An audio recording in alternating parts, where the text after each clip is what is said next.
Assalamualaikum warahmatullahi wabarakatuh. Perkenalkan, saya Sesifira Fananda dengan NPM C1C023001. Dalam kesempatan video kali ini saya akan menjelaskan terkait dengan bab 7 akuntansi keuangan lanjutan, yaitu mengenai transaksi utang antara entitas induk dan entitas anak.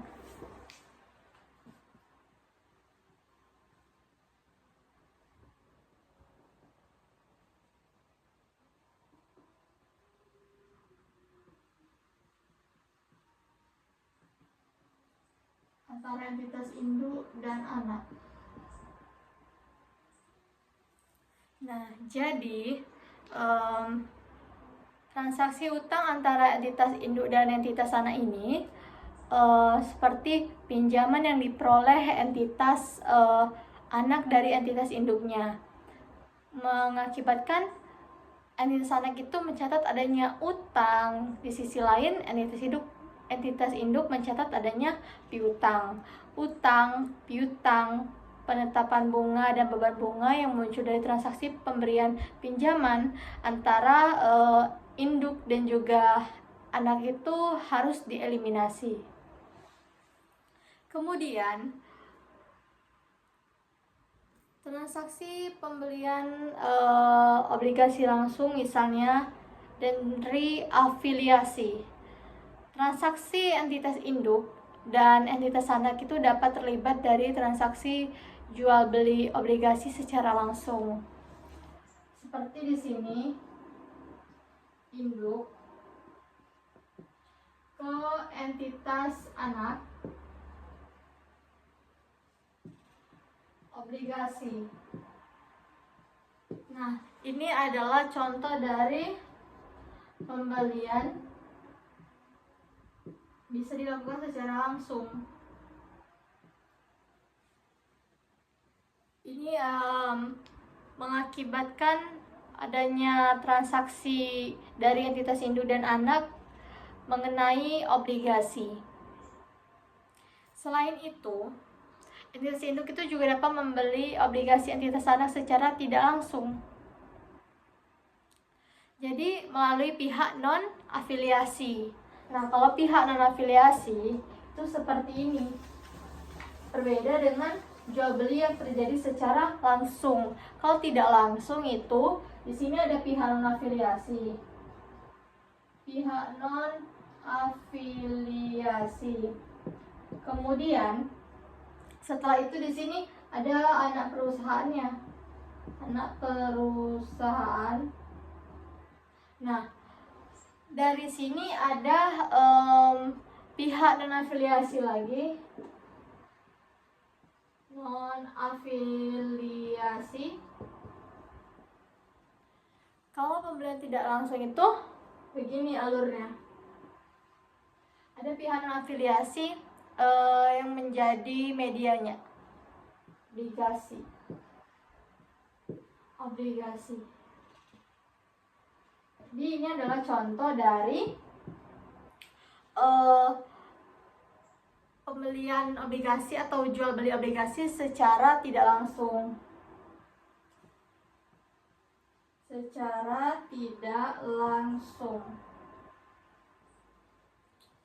Jadi seperti itu.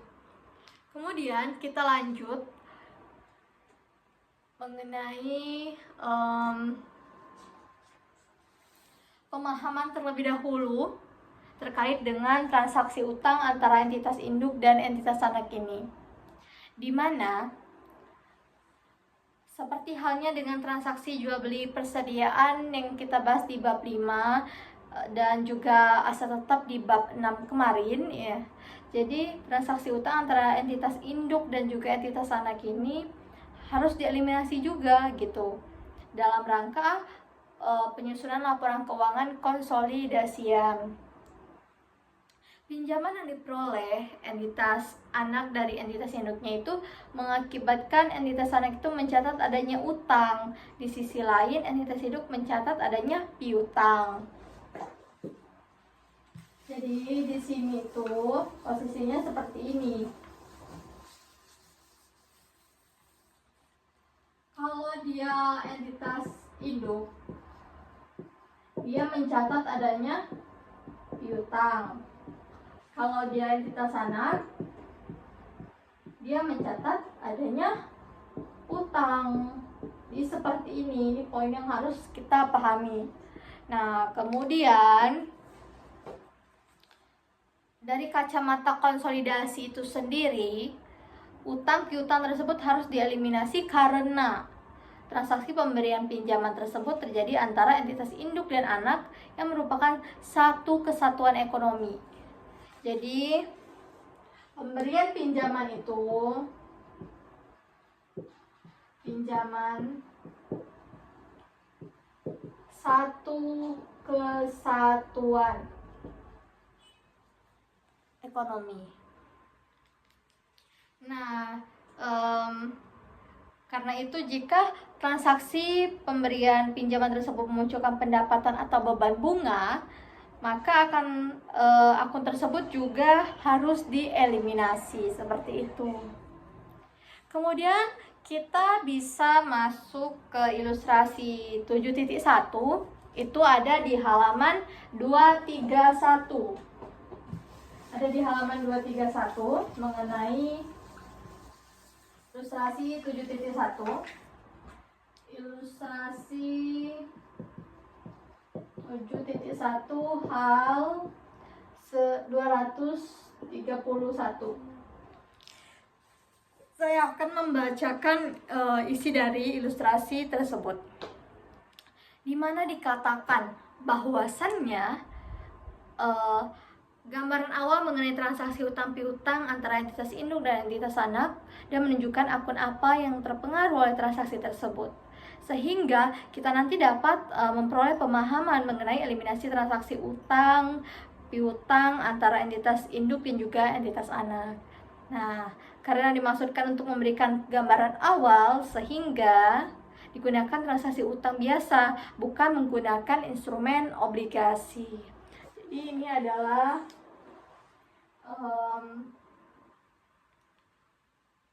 transaksi utang biasa.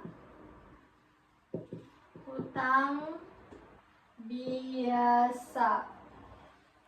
Kemudian kita bisa melihat dikatakan bahwasannya PT Palapa atau PTP, inisialnya PTP, itu memiliki 100% saham PT Samudra dengan inisial PTS. PTP ini memberikan fasilitas kredit kepada si PTS senilai 500 juta pada 1 Juli 2020. Pinjaman tersebut jatuh tempo pada 1 Juli 2021. Nah, PTS ini dana tersebut akan digunakan PTS untuk membuka lini bisnis yang baru tentunya. Atas pinjaman tersebut, maka PTS dikenakan bunga sebesar 5%. Kemudian, bunga dibayarkan secara semesteran. Jadi, dapat digambarkan dengan bagan ilustrasi 7.1 ini adalah PTP. Kemudian di sini PTS, kemudian 500 juta ini adalah utang. Kalau dilihat dari sini berarti ini termasuk secara langsung. Kemudian di sini bisa kita dapatkan bahwasannya terdapat pendapatan bunga. Bunga itu senilai 12.500.000. Kemudian ada piutang bunga juga senilai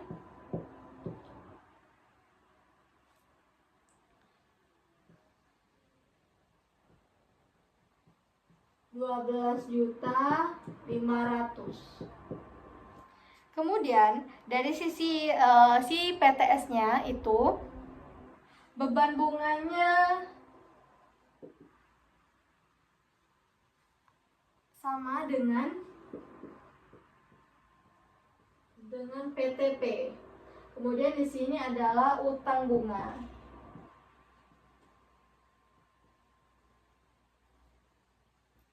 Jadi kalau dilihat dari ilustrasi 7.1, antar transaksi utang biasa antara PTP dengan PTS dengan nominal utangnya 500 juta dan juga bunganya itu sebesar 5%. Sehingga dari sisi PTP-nya ini mendapatkan pendapatan bunga senilai 12.500.000, sedangkan di sisi PTS itu menjadi beban bunga sebesar 12.500.000. Kalau dilihat lagi dari sisi PTP, dia mendapatkan dia memperoleh piutang bunga sebesar 12.500.000, sedangkan kalau untuk PTS-nya akun yang terlibat itu adalah utang bunga sebesar 12.500.000. Seperti itu. Kemudian kita lanjut. Dari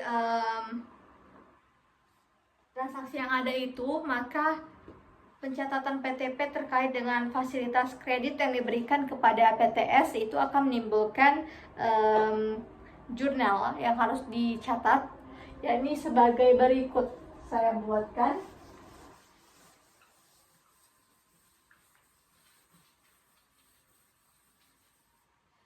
Jurnal yang terlibat itu ada di tanggal 1 Juli 2020. Itu adalah piutang pada kas. Kemudian di tanggal 31 Desember 2020 ini dari si PTP ya.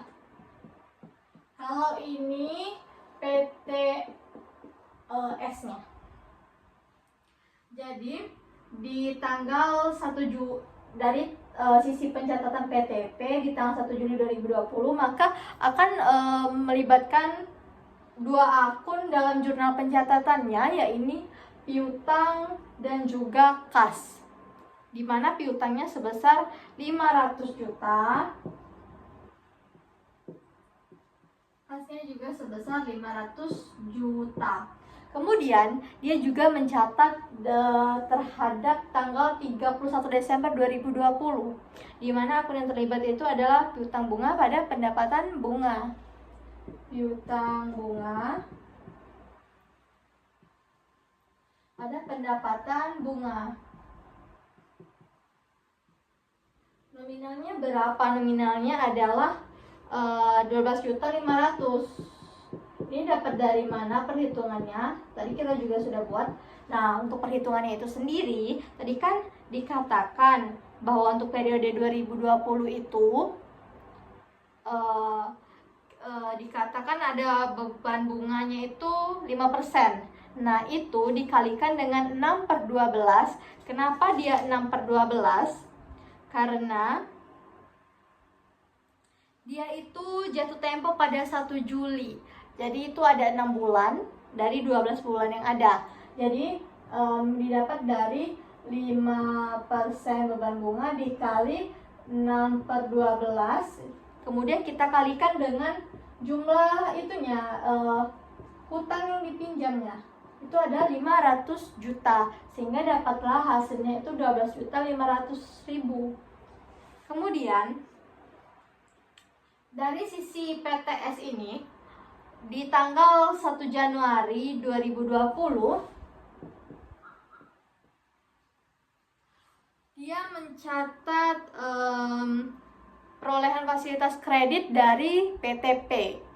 Nah, itu akun yang terlibat adalah kas pada utang.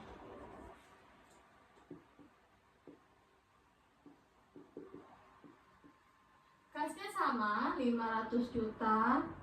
Utangnya juga 500 juta. Kemudian di tanggal 31 Desember 2020 si PTS ini mencatat adanya utang bunga sebesar 12.500.000 di debit, kemudian pendapatan bunganya, kemudian beban bunganya itu di kredit sebesar 12.500.000. 500. Perhitungannya sama, dari 5% dikali dengan 6/12 dikali dengan 500 juta nominal hutang yang dipinjam. Kemudian karena transaksi utang piutang terjadi antara PTP dan PTS ini merupakan satu kesatuan ekonomi, maka akun-akun di atas itu di sini itu harus dieliminasi. Sehingga dalam laporan posisi keuangan konsolidasian, piutang dan juga piutang bunga PTP itu serta juga utang bunga PTS tidak akan muncul seperti itu. Begitu juga dengan pendapatan bunga PTP dan beban bunga PTS juga akan muncul dalam laporan laba rugi konsolidasian. Kemudian kita lanjut ke materi berikutnya, itu terkait dengan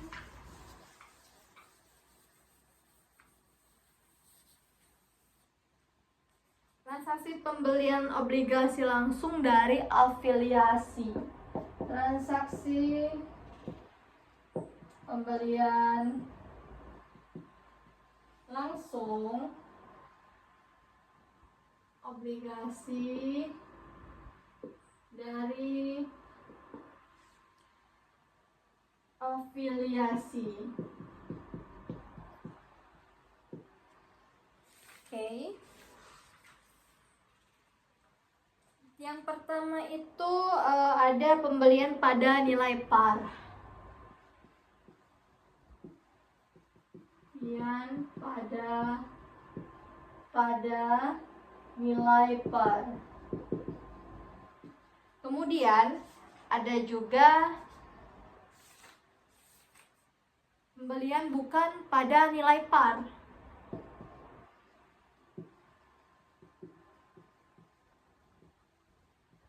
Bukan pada nilai par. Jadi di dalam transaksi pembelian langsung obligasi dari afiliasi ini melibatkan terbagi ya, maksudnya terbagi ke dalam kategori pembelian pada nilai par dan juga pembelian bukan pada nilai par. Nah, di mana dari sudut pandang konsolidasian itu entitas induk dan juga entitas anak merupakan satu entitas pelaporan seperti itu. Sehingga semua dampak dari transaksi yang melibatkan kedua belah pihak, baik dari entitas induk maupun anak, harus segera dieliminasi. Tidak terkecuali dengan pembelian obligasi antara entitas induk dan entitas anak. Entitas induk dan entitas anaknya terlibat dalam transaksi jual beli obligasi secara langsung. Selain itu, entitas induk juga dapat membeli obligasi entitas anak secara tidak langsung, yaitu melalui pihak non-afiliasi namanya. Kedua transaksi ini memiliki dampak yang berbeda terhadap pencatatan entitas induk dan juga jurnal eliminasi yang harus disiapkan. Oleh karena itu, secara komprehensif akan membahas dampak setiap transaksi terhadap prosedur konsolidasi. Kemudian untuk bagian yang pertama ini, kita akan membahas bagaimana prosedur konsolidasi ketika entitas induk menerbitkan obligasi dan juga dibeli secara langsung oleh entitas anak. Untuk lebih paham, saya akan menggambarkan gambaran mengenai hal tersebut.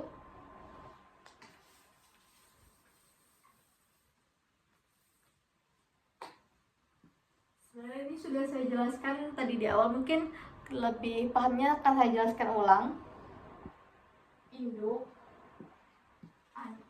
Induk di sini, kemudian anak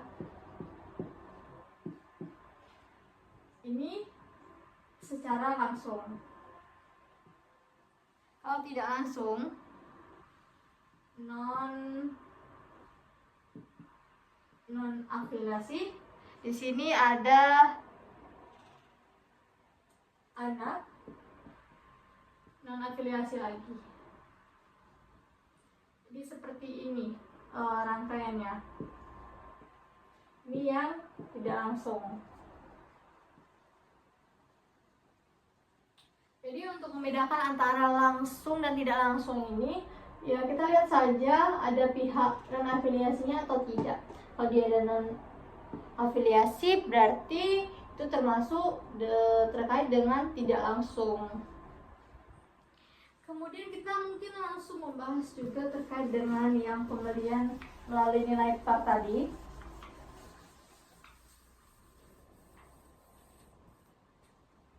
Pembelian pada nilai par.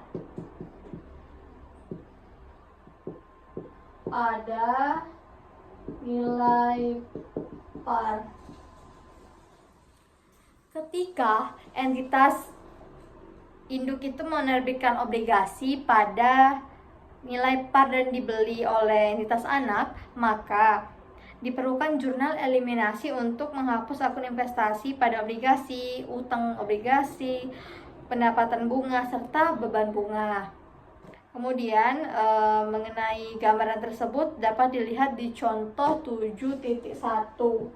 Contoh 7.1 itu di halaman 233.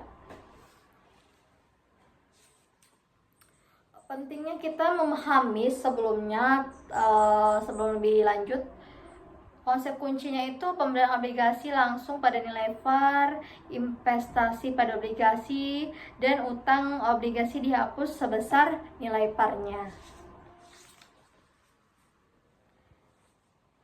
Kemudian di ilustrasi 71 dikatakan bahwa ilustrasi ini melanjutkan ilustrasi di bab sebelumnya dengan menyesuaikan saldo beberapa akun terkait dengan transaksi pembelian obligasi entitas induk oleh entitas anak.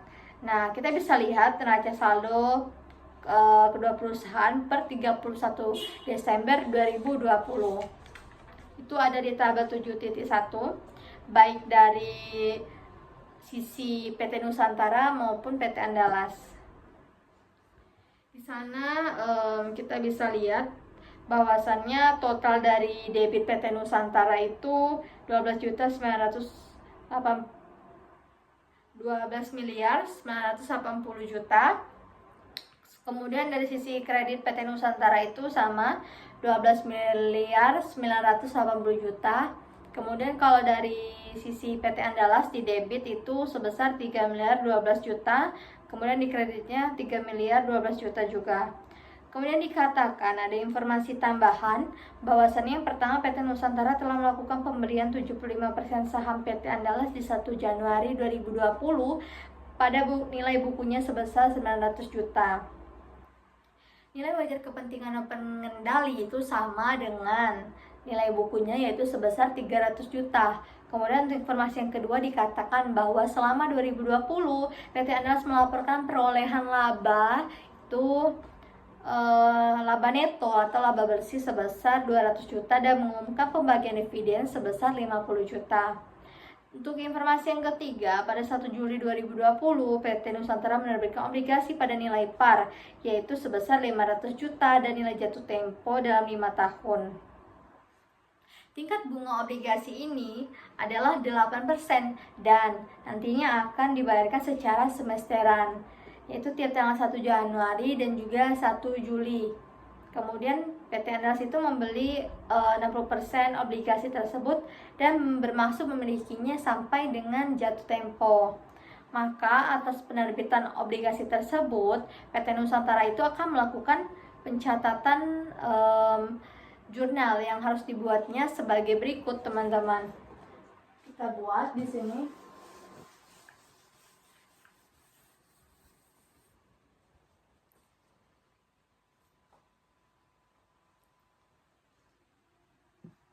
Pencatatan jurnal PTP di 1 Juli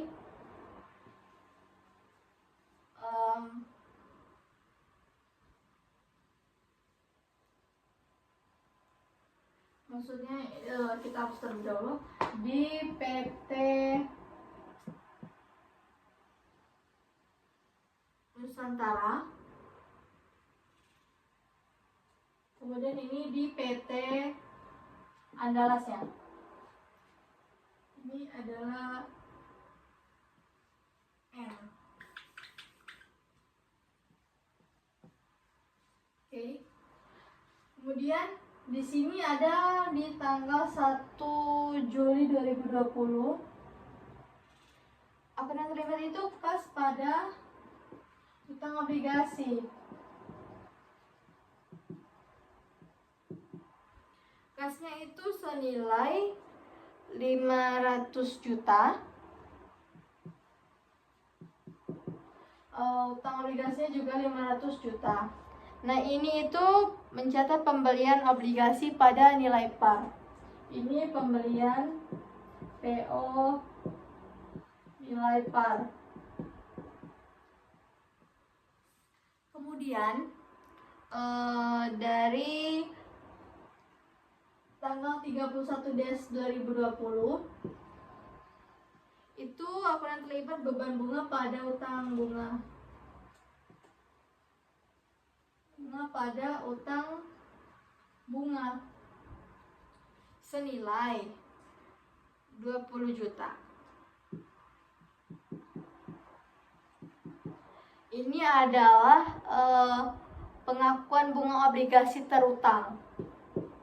Pengakuan bunga obligasi terutang senilai 20 juta didapatkan dari 8% dikali 6/12 dikali 500 juta. 8%-nya didapatkan dari informasi bahwasannya dikatakan tadi kan tingkat bunga obligasi tersebut adalah 8%.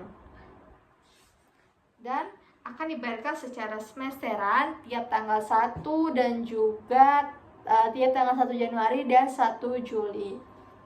Sehingga di sini 6/12.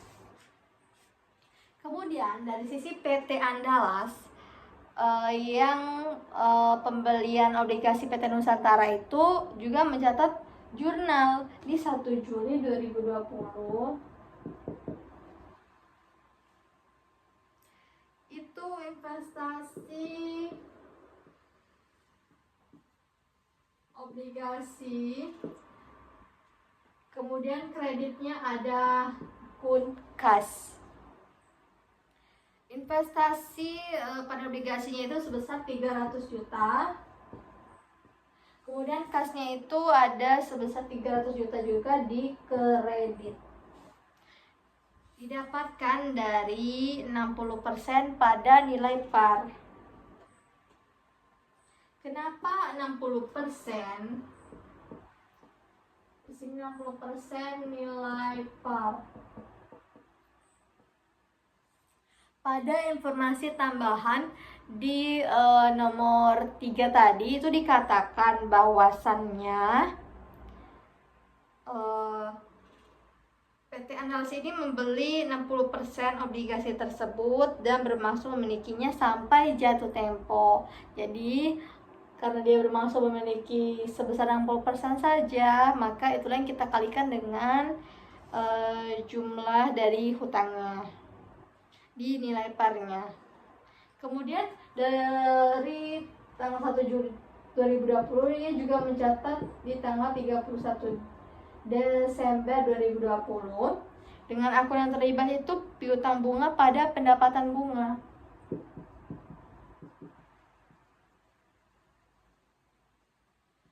Pendapatan bunga. Piutang bunganya itu sebesar 12 juta. Sedangkan pendapatan bunganya juga sama 12 juta. Didapatkan dari mana 12 juta ini? Itu adalah pencatatan pengakuan piutang bunga obligasi.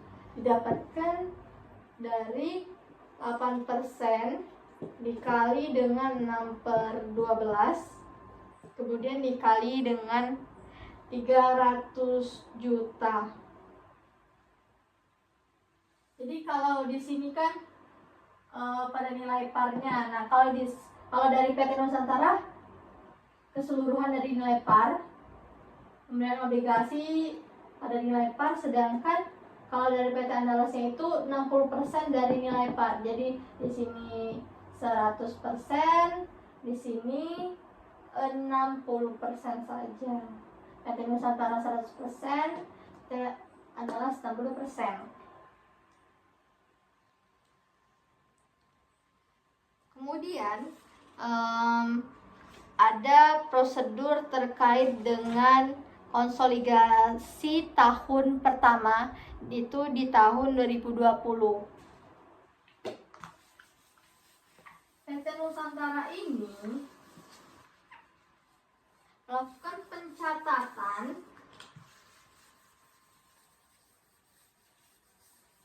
yakni investasinya di PT Andalas dengan menggunakan metode ekuitas. Maka PT Nusantara ini mencatat konsolidasi di tahun 2020 itu, kita buat dulu pembagiannya, itu ada di seperti ini. Nah, jadi di 1 Januari 2020, kemudian 31 Desember 2020, kemudian 31 Desember lagi 2020.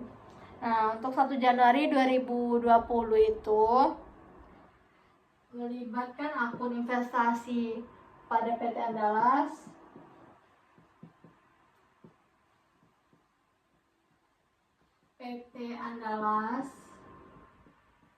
di debit, sedangkan kreditnya itu ada kas, itu sebesar 900 juta.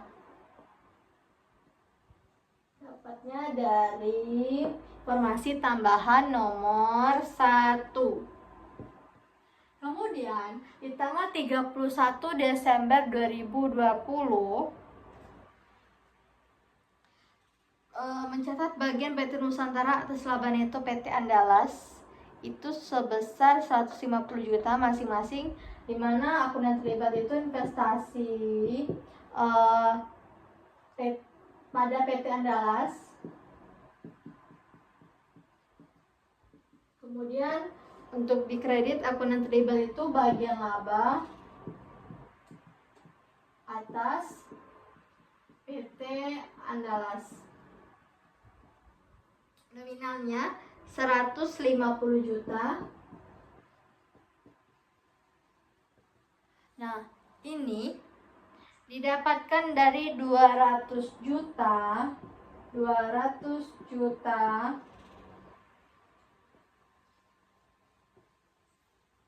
dikalikan dengan 75%. Dari mana dapat 200 juta? Itu dari informasi nomor 2, informasi tambahan nomor 2. Kemudian kenapa 75%? Itu didapat dari informasi nomor 1. Dikatakan tadi kan pembeliannya 75%.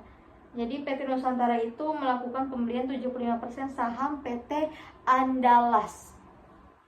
Kemudian yang terakhir di 31 Desember 2020 terkait dengan akun yang terlibat itu ada kas pada investasi pada PT Andalas.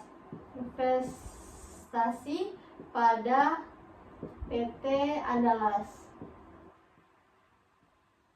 Kasnya itu sebesar 37.500.000.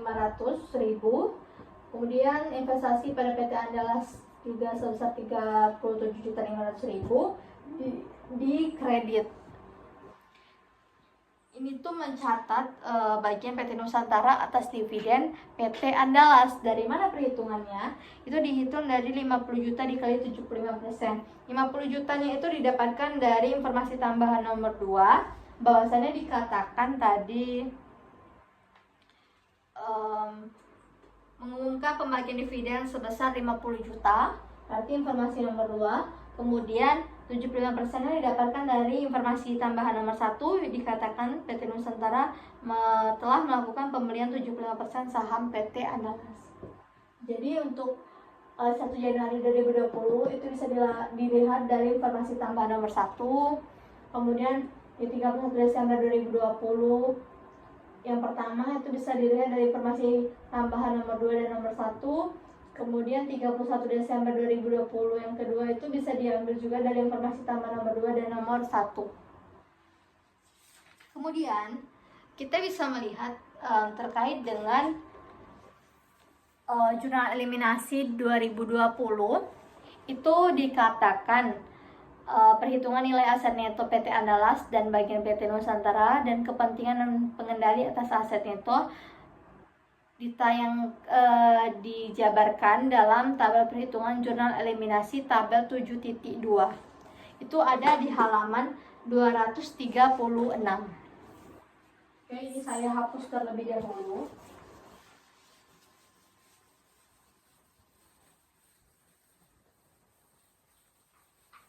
Sebentar ya, kita hapus dulu. Jurnal eliminasi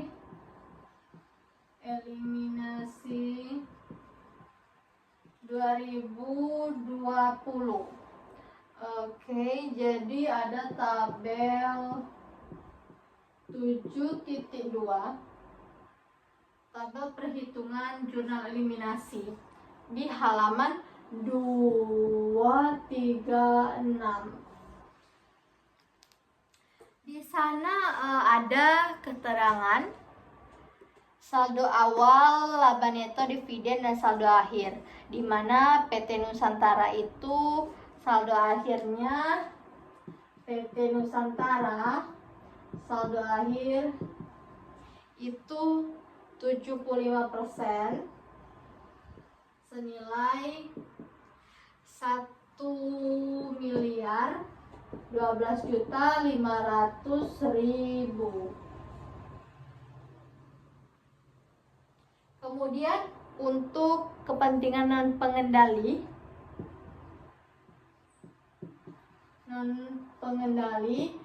itu saldo akhirnya dengan tingkat 25% besarannya mendapatkan nominal 337.500.000. Dan untuk saham biasa itu ada di saham biasa itu saldo akhirnya 800 juta. Yang terakhir mengenai saldo laba,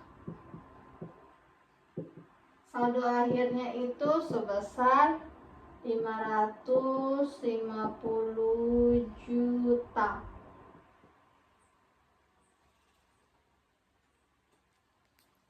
Jadi bisa didapatkan informasi saldo akhir dari jurnal eliminasi 2020 di tabel 7.2 halaman 236.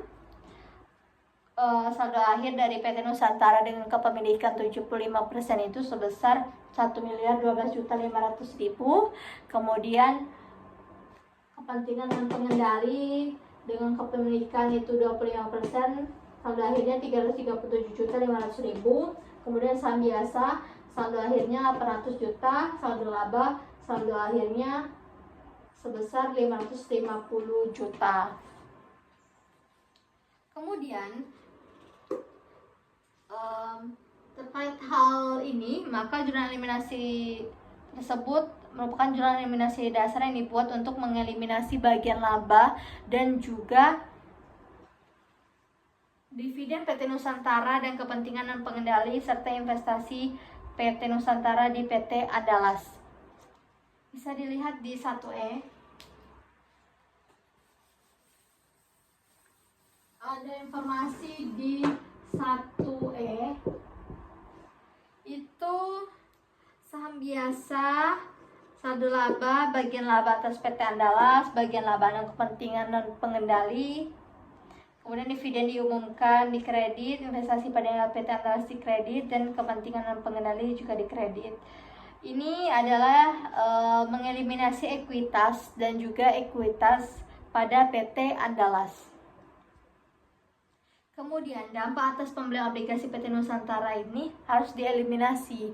Utang obligasi PT Nusantara itu harus dieliminasi sebagian karena dimiliki oleh entitas lainnya atau entitas anaknya sendiri, seperti itu. Nah, selain itu pendapatan bunga dan beban bunga terkait obligasi tersebut juga harus dieliminasi karena pembayaran bunga itu baru dilakukan pada 1 Januari. Maka diperlukan jurnal untuk mengeliminasi piutang bunga dan utang bunga. Kemudian kita tulis di 2E-nya. Ini 2E. Ini 3E. Kemudian ada 4E. Kalau yang 2E, utang itu adalah mengeliminasi utang di obligasi PT Nusantara yang dibeli oleh PT Andalas. Itu ada utang obligasi itu sebesar 300 juta. Kemudian investasi pada obligasi itu sebesar 300 juta. Nah, kalau di 2E itu di 3E maksudnya itu mengeliminasi pendapatan bunga dan beban bunga dari obligasi PT Nusantara. PT Nusantara yang dibeli oleh PT Andalas. Akuntan terlibat itu ada pendapatan bunga pada beban bunga. P bunga pada B bunga. Pendapatan bunga pada beban bunga sebesar 12 juta. Sedangkan di 4E ini itu mengeliminasi piutang bunga dan utang bunga dari obligasi PT Nusantara yang dibeli oleh PT Andalas. Maka akuntan terlibat itu utang bunga pada piutang bunga, U bunga pada piutang bunga sebesar 12 juta juga. Jadi inilah bedanya antara 2E-nya, 3E sama 4E-nya. Kemudian berdasarkan jurnal eliminasi ini, maka kepemilikan obligasi PT Nusantara oleh PT Andalas itu tidak akan muncul dalam laporan keuangan konsolidasian. Dan teman-teman bisa melihat di halaman 237. Halaman 237 itu ada kertas kerja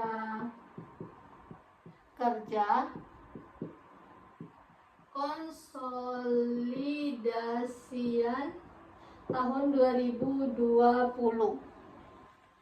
Di sana ada laporan laba rugi, laba neto konsolidasian, bagian induk atas laba neto, kemudian laporan perubahan saldo laba, kemudian saldo laba akhir, ada juga laporan posisi keuangan, total aset, dan yang terakhir ada total liabilitas dan ekuitas.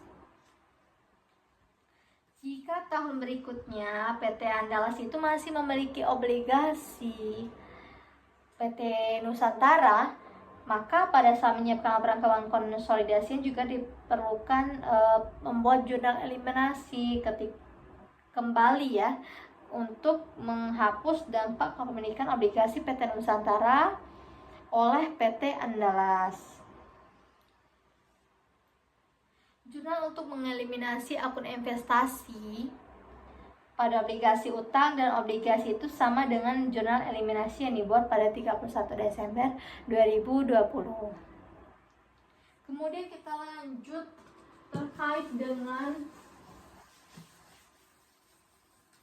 pembelian bukan pada nilai par, nilai par. Oke. Obligasi dapat diterbitkan bukan pada nilai parnya. Hal ini terjadi saat kupon obligasi itu berbeda dengan nilai tingkat bunga pasar. Kupon obligasi berbeda. Oke, kita buatnya seperti ini. Berbeda dengan tingkat bunga pasar. T bunga pasar. Ketika kupon obligasi itu lebih rendah dibandingkan tingkat bunga pasar, maka obligasi akan diterbitkan pada nilai diskon. Kemudian, sedangkan pada saat kupon obligasi itu lebih tinggi dibandingkan tingkat bunganya, maka terdapat premium atas penerbitan obligasi tersebut namanya. Ketika obligasi diterbitkan pada nilai par, maka diskon atau premium muncul dari penerbitan obligasi tersebut, dan itu juga harus dieliminasi. Kita bisa lihat di contoh 7.2. Contoh 7.2 itu ada di halaman 238. Nah, di sana dikatakan terdapat perbedaan pada nilai penerbitan obligasi PT Nusantara, di mana obligasi tersebut diterbitkan pada nilai yang lebih rendah dibandingkan nilai parnya, sehingga terdapat diskon obligasi dan ada neraca saldo PT Nusantara dan PT Andalas pada 31 Desember 2020. Untuk informasinya bisa dibaca di halaman 139. Kemudian di sana ada tabel amortisasi diskon obligasi PT Nusantara.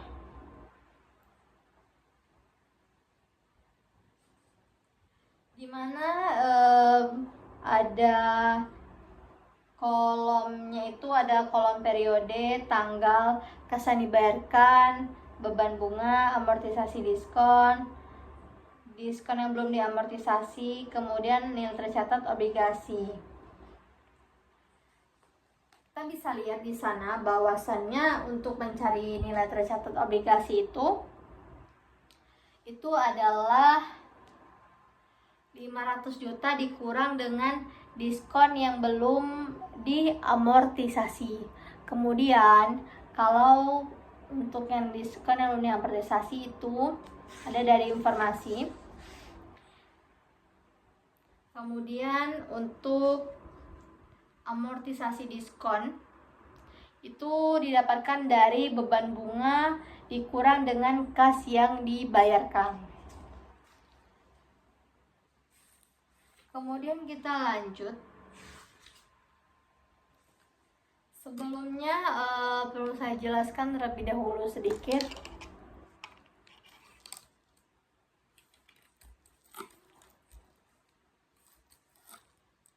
Sebentar.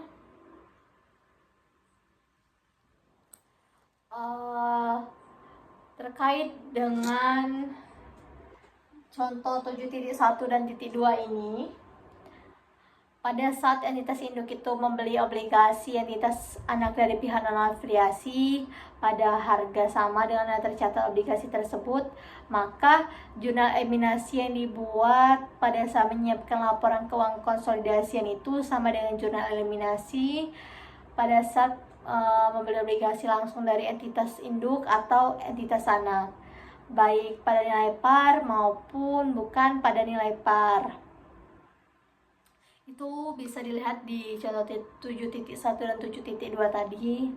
Kemudian investasi pada obligasi, utang obligasi, dan diskon atau premium obligasi itu yang muncul harus dieliminasi. Kemudian terkait dengan pendapatan bunga dan juga beban bunga itu harus dieliminasi juga. Selanjutnya, jika terdapat piutang bunga dan utang bunga sebagai dampak pencatatan perusahaan secara akrual juga harus dieliminasi. Selanjutnya, entitas induk itu dapat membeli obligasi entitas anak dari pihak non-afiliasi pada harga yang berbeda dengan nilai tercatat obligasi tersebut. Kemudian ketika entitas induk itu membeli obligasi entitas anak pada nilai yang berbeda dengan nilai tercatat obligasi, maka dari sudut pandang konsolidasian itu muncul keuntungan atau kerugian dari penarikan obligasi. Selanjutnya, jika entitas induk itu membeli obligasi entitas anak pada harga yang lebih rendah dibandingkan dengan nilai tercatat obligasi, maka muncul keuntungan penarikan obligasi dalam laporan keuangan konsolidasian.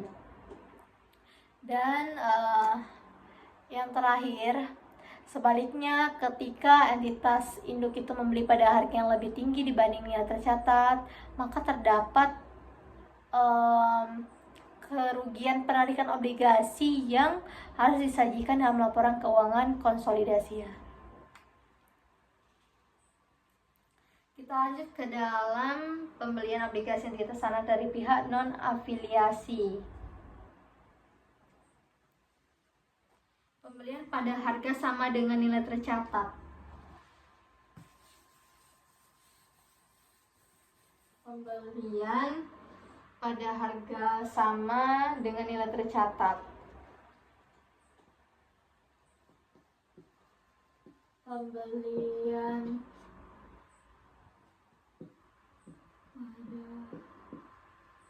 pada sama dengan nilai tercatat. Nah, jadi pada saat entitas induk kita membeli obligasi entitas anak dari pihak non-afiliasi pada harga dengan nilai tercatat itu sama, maka jurnal eliminasi yang dibuat itu saat menyiapkan laporan keuangan konsolidasian. Dengan jurnal eliminasi pada saat pembelian obligasi langsung dari entitas anak itu baik pada nilai par maupun bukan nilai parnya. Nah, kemudian investasi pada obligasi, utang obligasi, dan diskon atau premi obligasi itu yang muncul harus dieliminasi. Jadi di sini tuh dapat diambil konsep kuncinya.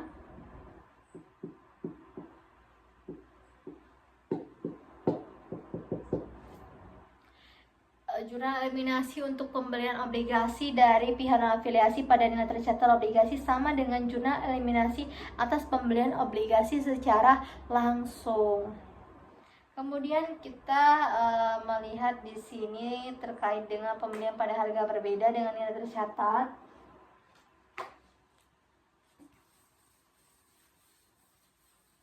Pembelian pada harga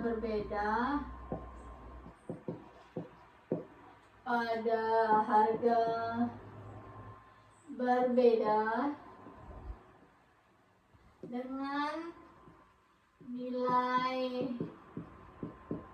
tercatat.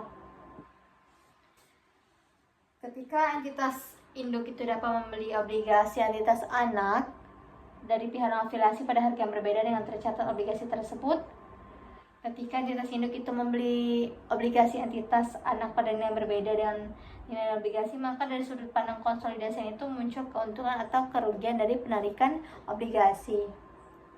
Nah, kemudian ada konsep kunci yang muncul dan harus dipahami.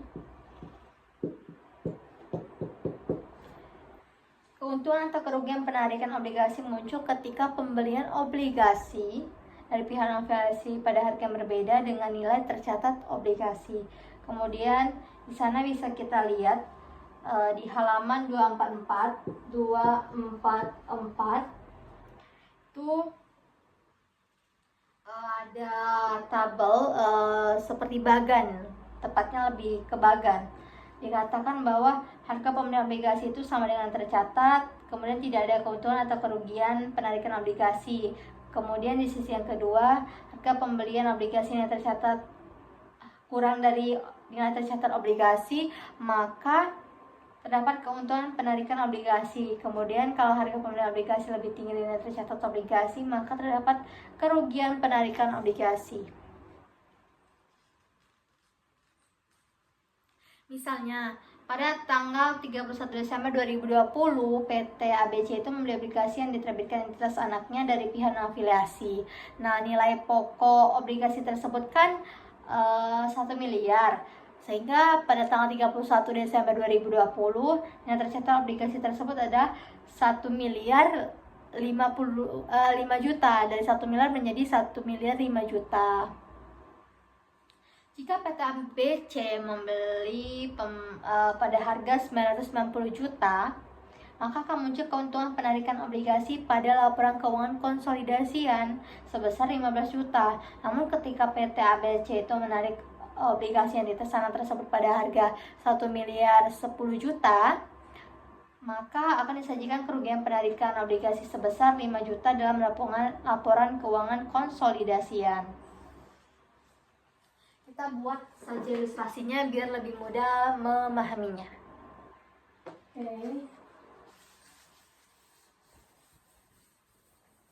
Jadi itu seperti ini.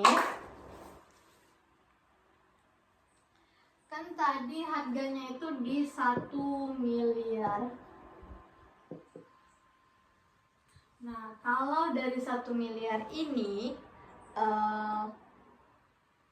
dibeli opsi beli misalnya di sini. Opsi 1 itu menjadi harga 990 juta. Opsi 2 menjadi 1 miliar 10 juta. Nah, mana yang dikatakan untung, mana yang dikatakan rugi, mana yang mendapat keuntungan, mana yang mendapat kerugian.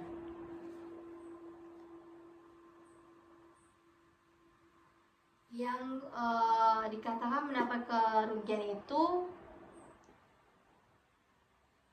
tadi kan disebutkan bahwa nilai tercatat obligasi itu akan menjadi 1 miliar 5 juta ya. Jadi kalau dia membeli dengan harga 990 juta ini, maka muncul keuntungan penarikan. Ada keuntungan penarikan, keuntungan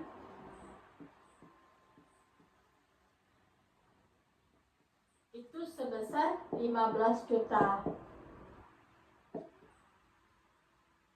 Sedangkan kalau dia membeli dengan harga 10 juta, 1 miliar 10 juta, maka ini dinamakan dengan kerugian penarikan sebesar 5 juta.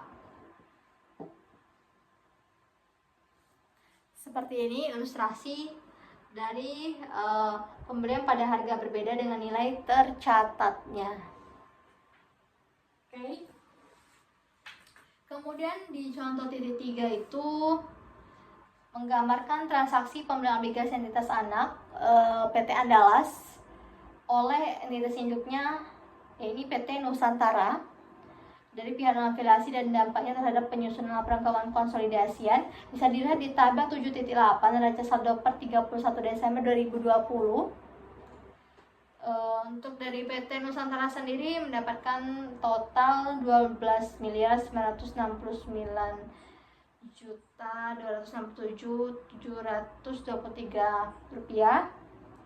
Kemudian kalau PT Andalas itu mendapatkan total di 3 miliar 8.263.630 perak 30 rupiah.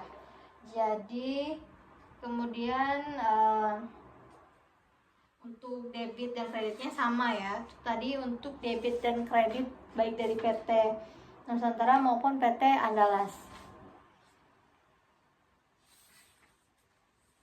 Kemudian kita lihat di halaman ilustrasi komprehensif halaman 254. Kita hapus dulu yang ini.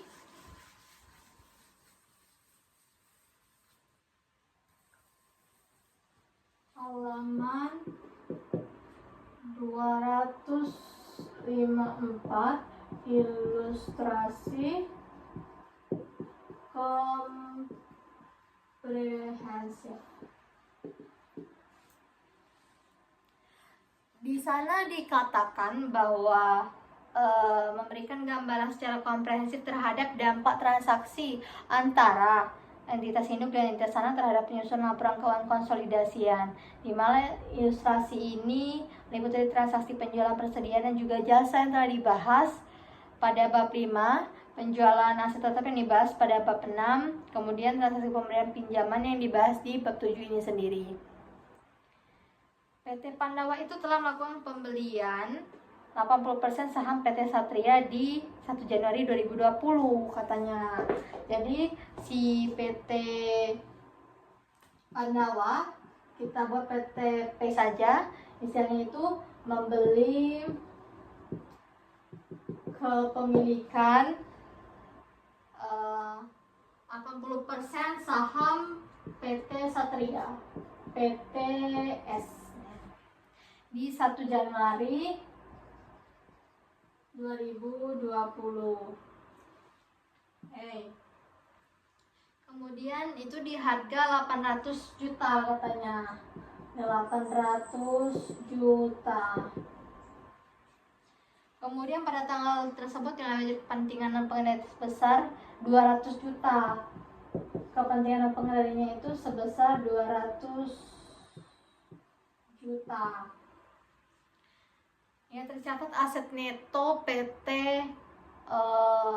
Satria pada 1 Januari 2020 itu sebesar 800 juta, di mana perhitungan diferensial dari akuisisi PT Pandawa terhadap PT Satria itu didapatkan melalui perhitungan sebagai berikut. Perhitungannya itu adalah, sebentar kita buat dulu, nilai akuisisi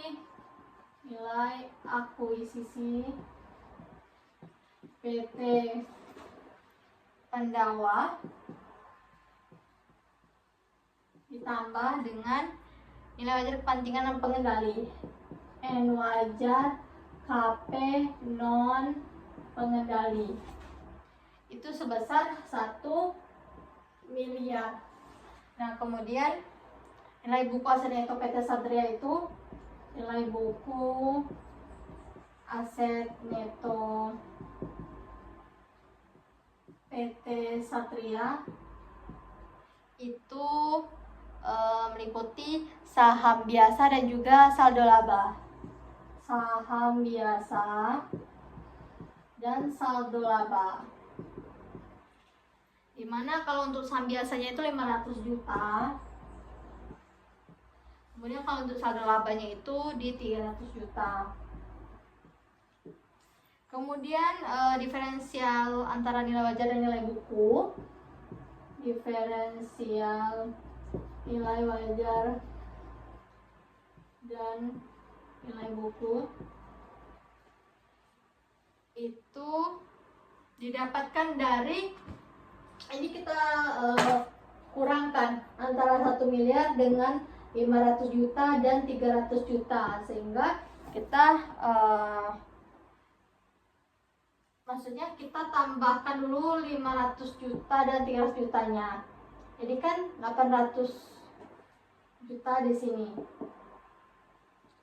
Setelah kita tambahkan saham biasa dan saldo laba, ini kita dapatkan 800 juta. Nah, baru ya akuisisi PT Pandawa ditambah nilai wajar kepentingan pengendalian 1 miliar ini kita kurangkan dengan 800 juta.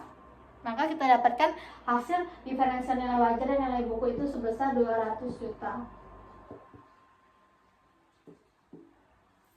Ini totalnya. Kemudian diferensial yang disebabkan oleh perbedaan antara nilai wajar dan nilai buku beberapa aset PT Satria itu sebesar 150 juta. Sedangkan sisanya merupakan goodwill. Karena itu maka dibuat perincian dari total diferensial yang ini. Jadi kita buat lagi perhitungannya itu mengenai rincian. Ada diferensial di sini, diferensial. Kemudian persediaan Kemudian ada tanah, bangunan, lalu ada goodwill. Nah, persediaannya itu di 25 juta. 25 juta. Kemudian kalau tanahnya itu di 75 juta. Untuk bangunan itu sendiri di 50 juta. Nah, kalau goodwillnya itu di 50 juta. Ini adalah perincian dari total diferensial. Kemudian banyak perhitungan mengenai jurnal eliminasi maupun kertas kerja konsolidasian yang soalnya itu hampir sama dengan yang telah kita bahas di bab 5 dan juga bab 6. Bahkan nama-nama PT-nya juga hampir masih sama seperti itu. Kemudian dari yang sudah dijelaskan dan juga contoh-contoh yang ada yang bisa dilihat sendiri di buku akuntansi keuangan lanjutan yang penerbitnya itu Dwi Matani, Taufik Hidayat, Agustin Satyaningrum, Teguh Maulana. Penerbitnya Salamba 4 itu dikatakan bahwasannya pemberian fasilitas pinjaman oleh entitas induk ke entitas anak atau sebaliknya itu mengakibatkan diperlukan jurnal untuk mengeliminasi piutang, pendapatan bunga, dan piutang bunga yang dicatat pihak yang memberikan pinjaman dan mengeliminasi utang serta mengeliminasi beban bunga dan utang bunga dari sisi yang menerima pinjaman. Kemudian, atas amortisasi keuntungan atau kerugian penarikan obligasi, entitas induk itu akan membuat pencatatan untuk menambah atau mengurangi akun investasi pada entitas anak dan bagian laba atas entitas anak sebesar porsi kepemilikannya. Dan yang terakhir yang harus kita pahami bahwasannya pada periode terjadinya transaksi pembelian obligasi, jurnal eliminasi itu dibuat untuk memunculkan keuntungan atau kerugian atas penarikan obligasi. Jurnal eliminasi yang dibuat ini dengan mengakui keuntungan atau kerugian penarikan obligasi. Kemudian jurnal eliminasi pada periode berikutnya itu dibuat dengan menyesuaikan akun investasi pada entitas anak dan juga kepentingan non pengendali. Mungkin itu saja yang dapat saya jelaskan. Saya mohon maaf atas segala kekurangan. Wabillahi taufiq wal hidayah. Wassalamualaikum warahmatullahi wabarakatuh.